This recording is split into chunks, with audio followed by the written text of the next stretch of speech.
الحمد للہ رب العالمین والصلاة والسلام علی قائد الغر المحجلین نبینا محمد وعلی آلہ وصحبہ اجمعین وبعد۔ پیارے بھائیوں اور دینی بہنوں، کتاب التوحید کے اس کلاس میں آپ سب کا استقبال ہے۔ باب نمبر 65، اللہ تعالیٰ کو سفارشی کے طور پر مخلوق کے سامنے پیش نہیں کیا جا سکتا۔ کیا مطلب یہ ہے کہ اللہ تعالیٰ کو سفارشی کے طور پر اگر مخلوق کے سامنے پیش کیا جاتا ہے تو ایسا کرنا صحیح نہیں ہوگا۔ آئیے روایت دیکھتے ہیں، حدیث دیکھتے ہیں، اس کے بعد ہم سمجھیں گے کہ اس میں کیا پیغام ہے۔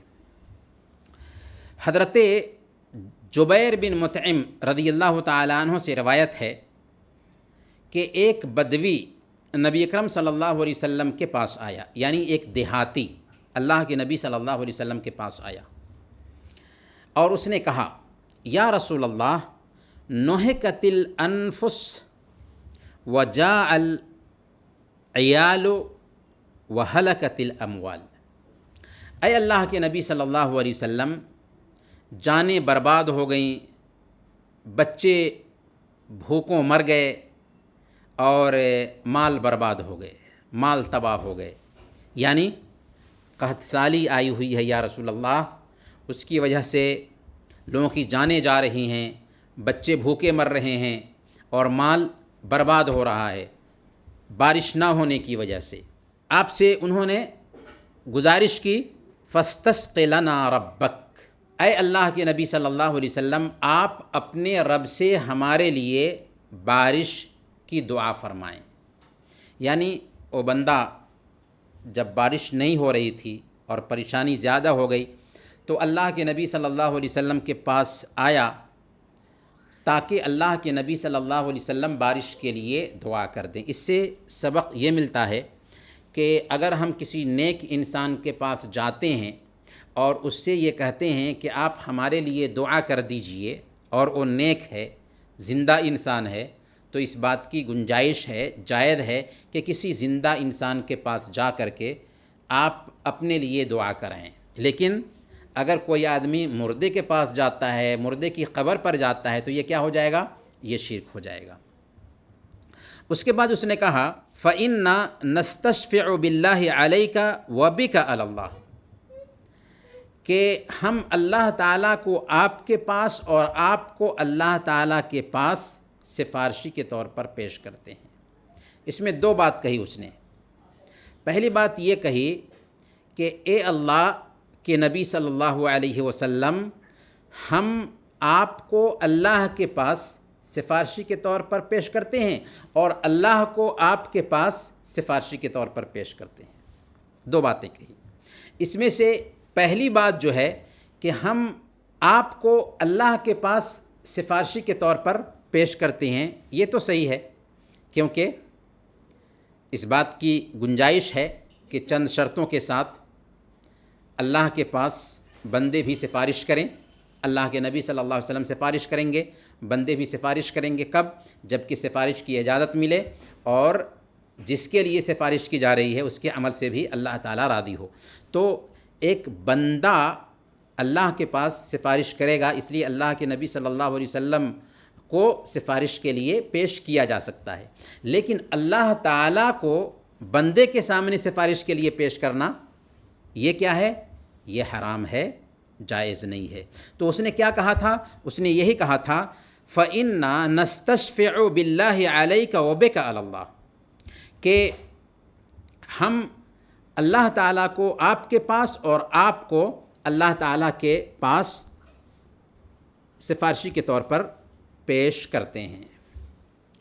تو اللہ تعالیٰ کو کسی مخلوق کے پاس یا کسی مخلوق کے سامنے سفارشی کے طور پر پیش کرنا، یہ کیا ہوا؟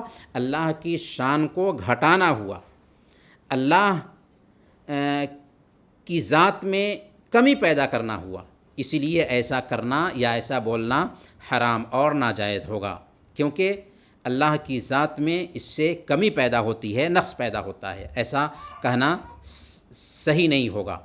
جب اللہ کے نبی صلی اللہ علیہ وسلم نے یہ بات سنی کہ اے اللہ کے نبی صلی اللہ علیہ وسلم، ہم اللہ تعالیٰ کو آپ کے پاس اور آپ کو اللہ تعالیٰ کے پاس سفارش کے طور پر پیش کرتے ہیں، تو اللہ کے نبی صلی اللہ علیہ وسلم کو یہ بات خراب لگی، اور آپ نے فرمایا سبحان اللہ سبحان اللہ، فما زال یسبح حتی عرف ذلک فی وجوہ اصحابہ۔ اللہ کے نبی صلی اللہ علیہ وسلم اس کی بات سن کر کے بار بار سبحان اللہ کہتے رہے، یہاں تک کہ اس کا اثر صحابہ کرام کے چہروں پر ظاہر ہوا۔ یعنی اللہ کے نبی صلی اللہ علیہ وسلم جب یہ بات سنتے ہیں تو سبحان اللہ کہتے ہیں۔ سبحان اللہ کا مطلب کیا ہوتا ہے؟ ہم اللہ رب العالمین کی پاکی بیان کرتے ہیں، ہر کمی سے، ہر نقص سے، ہر کوتاہی سے۔ تو اللہ کے نبی صلی اللہ علیہ وسلم اس بات کو سخت سمجھتے ہوئے، انکار کرتے ہوئے اور اللہ کی ذات کی پاکیزگی بیان کرتے ہوئے یہ الفاظ بول رہے تھے، سبحان اللہ سبحان اللہ۔ صحابہ کرام کا بھی خود معمول تھا کہ اگر وہ نیچے کی طرف اترتے، سفر میں ہوتے اور وادی میں نیچے کی طرف اترتے تو سبحان اللہ کہتے تھے، کیونکہ اس میں ایک انسان کی کمی کا اظہار ہوتا ہے، سبحان اللہ کہتے تھے۔ اور جب اوپر کی طرف چڑھتے تھے تو اللہ اکبر کہتے تھے۔ اور ہمارے لیے بھی یہی اسوہ ہے کہ اگر ہم نیچے کے حصے کی طرف اتر رہے ہوں تو سبحان اللہ کہیں، اور جب چڑھ رہے ہوں تو اللہ اکبر کہیں۔ یہ اللہ کے نبی صلی اللہ علیہ وسلم کی بھلائی گئی سنتوں میں سے ایک سنت ہے۔ پھر اللہ کے نبی صلی اللہ علیہ وسلم نے فرمایا ویحک اتدری ما اللہ۔ ویحک یہ ایک طرح سے افسوس ظاہر کرنے کا کلمہ ہے کہ افسوس ہے تجھ پر، کیا تم جانتے ہو کہ اللہ کیا ہے؟ یعنی اللہ کا کیا مقام ہے، اس کی کیسی مہیمہ ہے، اس کی کیسی شان ہے، کیا تم اسے جانتے ہو؟ ان شأن اللہ اعظم من ذلک انہ لا یستشفع باللہ علی احد۔ سنو، اللہ کی شان اس سے بہت بلند ہے، اللہ کی مہیمہ اس سے بہت اچ ہے، بہت بلند ہے اللہ کی شان، اسے کسی کے سامنے سفارشی کے طور پر پیش نہیں کیا جا سکتا، اسے کسی کے سامنے سفارشی کے طور پر پیش نہیں کیا جا سکتا۔ تو اس میں یہ میسیج ملتا ہے کہ اگر کوئی آدمی یہ کہتا ہے کہ آپ کو اللہ کے پاس سفارشی کے طور پر پیش کرتا ہوں تو صحیح ہے، جیسا کہ اللہ کے نبی صلی اللہ علیہ وسلم کے لیے اس دیہاتی نے استعمال کیا۔ لیکن دوسرا لفظ جو استعمال کیا کہ اللہ تعالیٰ کو آپ کے پاس سفارشی کے طور پر پیش کرتا ہوں، تو یہاں پر اس نے عقیدے کی غلطی کی کہ اللہ کو کسی انسان کے پاس سفارشی کے طور پر پیش نہیں کیا جا سکتا، اس سے اللہ کی ذات میں کمی ظاہر ہوتی ہے۔ اس میں سب سے پہلے نمبر پر اللہ کے نبی صلی اللہ علیہ وسلم نے نستشفع باللہ علیک کا جب لفظ سنا، یعنی ہم اللہ تعالیٰ کو آپ کے پاس سفارشی کے طور پر پیش کرتے ہیں، تو آپ نے اس دیہاتی کی اس بات پر ناراضگی کا اظہار فرمایا کہ نہیں، ایسا نہیں ہو سکتا کہ اللہ تعالیٰ کو کسی انسان کے سامنے سفارشی کے طور پر پیش کیا جائے۔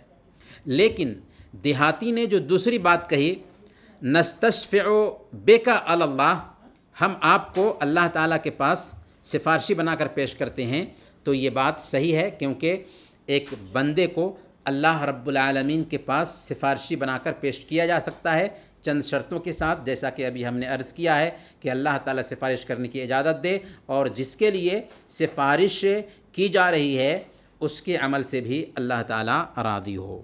اور اس کے اندر سبحان اللہ و بحمدہ کا مفہوم بھی بیان کیا گیا ہے، اور اس سے یہ بھی ثابت ہوتا ہے کہ صحابہ کرام اللہ کے نبی صلی اللہ علیہ وسلم کی خدمت میں حاضر ہوتے تھے اور آپ سے بارش کی دعا کراتے تھے، اور یہ آپ کی زندگی میں تھا۔ آپ کی وفات کے بعد کسی صحابی سے یہ ثابت نہیں کہ اگر قحط سالی عام ہوئی ہو یا بارش رک گئی ہو تو ان میں سے کوئی ایک اللہ کے نبی صلی اللہ علیہ وسلم کی قبر پر آئے ہوں اور ان سے دعا کی ہو کہ اے اللہ کے نبی صلی اللہ علیہ وسلم بارش رک گئی ہوئی ہے، آپ ہمارے لیے اللہ سے دعا کر دیجئے کہ بارش ہو جائے. اور اگر کوئی آدمی ایسا کرتا ہے تو کیا ہوگا؟ وہ شرک ہو جائے گا. دنیا کی سب سے مہان ہستی اللہ کے نبی صلی اللہ علیہ وسلم کی قبر پر بھی آ کر کے اگر کوئی ان سے مانگتا ہے تو اسلام کی سیما سے نکل جائے گا. یہ ہے اسلام، توحید کا دین، شرک سے پاک دین. اسی سلسلے میں صحیح بخاری کی روایت میں آتا ہے کہ حضرت عمر فاروق رضی اللہ تعالیٰ عنہ کے زمانہ میں اکال پڑ گیا، قحط سالی آ گئی، بارش نہیں ہو رہی تھی. تو ان کے لیے آسان تھا کہ وہ اللہ کے نبی صلی اللہ علیہ وسلم کی قبر پر جاتے اور کہتے کہ یا رسول اللہ بارش نہیں ہو رہی ہے، اب ہمارے لیے دعا کر دیجئے. لیکن وہ صحیح عقیدہ کو جاننے والے تھے کہ مسلمان کے لیے ایسا کرنا جائز ہے ہی نہیں. تو انہوں نے کیا کیا؟ حضرت عباس رضی اللہ تعالیٰ عنہ جو اللہ کے نبی صلی اللہ علیہ وسلم کے چچا تھے ان کو بلایا اور پھر ان کو بیٹھانے کے بعد اللہ سے دعا کی، اللہم انا کننا نتوسل الیک بنبینا فتسقینا وانا نتوسل الیک بعم نبینا فاسقنا. اے اللہ، ہم اللہ کے نبی صلی اللہ علیہ وسلم کی زندگی میں تیرے نبی کا وسیلہ دے کر تجھ سے بارش کی دعا کرتے تھے اور تو ہمیں سیراب کرتا تھا. اب تیرے نبی نہیں رہے تو ہم تیرے نبی کے چچا کا وسیلہ دے کر تجھ سے ہم دعا کرتے ہیں کہ ہمیں سیراب کر. تو اس انداز میں جیسا کہ ہم نے کہا کہ اگر آپ کسی نیک انسان کے پاس جاتے ہیں اور ان سے کہتے ہیں کہ آپ ہمارے لیے دعا کر دیجئے تو ایسا کہنا جائز ہے. لیکن مردہ سے دعا کرنا یا مردہ کی قبر پر جا کر کے اس سے مانگنا یہ کیا ہوگا؟ شرک ہوگا جو اسلام سے ہمیں نکال دیتا ہے. یہ رہی اس باب کی تفصیل. انہی چند کلمات کے ساتھ ہم آج کے درس کو ختم کرتے ہیں. وصلی اللہ علی نبینا محمد وعلی آلہ وصحبہ اجمعین. آپ کے پاس کچھ سوال ہے تو پوچھ سکتے ہیں. شیخ السلام علیکم ورحمۃ اللہ وبرکاتہ. وعلیکم السلام ورحمۃ اللہ وبرکاتہ.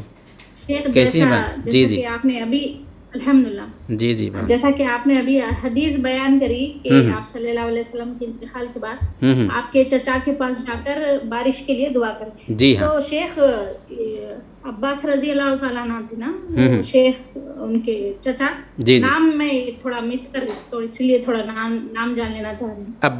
عباس رضی اللہ تعالیٰ عنہ عباسی نام تھا ان کا، عباس بن عبد المطلب. پورا نام عبد المطلب کے وہ بیٹے ہوئے، وہ عباس ان کا نام تھا. عباس اور حمزہ یہ دو اللہ کے نبی صلی اللہ علیہ وسلم کے چچا تھے جنہوں نے اسلام قبول کیا تھا. حمزہ رضی اللہ. جی جزاک اللہ خیر. بارک اللہ فیک. چلیں سبحانک اللہم و بحمدک اشہد ان لا الہ الا انت استغفرک و اتوب الیک.